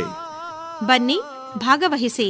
ಹಸು, ಎಮ್ಮೆ, ಆಡು, ಕುರಿಗಳು ಬೇಸಾಯದಲ್ಲಿ ಒಟ್ಟುಗೂಡಲು ಇದೇ ತಿಂಗಳ 26ನೇ ತಾರೀಕು ಬುಧವಾರ ಬೆಳಗ್ಗೆ 10 ಗಂಟೆಗೆ ಮೈಸೂರು ತಾಲೂಕು ನಾಗನಹಳ್ಳಿಯ ಜಿಲ್ಲಾ ಕೃಷಿ ತರಬೇತಿ ಕೇಂದ್ರದ ಆವರಣದಲ್ಲಿ ಸಾವಯವ ಸಂಪದ ಬಾನುಲಿ ಸರಣಿಯ ಮುಕ್ತ ಪರೀಕ್ಷೆ, ಸಮಾರೋಪ ಸಮಾರಂಭ ಹಾಗೂ ಕೃಷಿ ದೀವಿಗೆ ಬಾನುಲಿ ಸರಣಿಯ ಉದ್ಘಾಟನಾ ಸಮಾರಂಭ ನಡೆಯಲಿದೆ. ಸಾವಯವದಲ್ಲಿ ಸಮಗ್ರ ಕೃಷಿಯಿದೆ, ಮಣ್ಣಿಗೂ ಮನುಜಗೂ ಆರೋಗ್ಯ.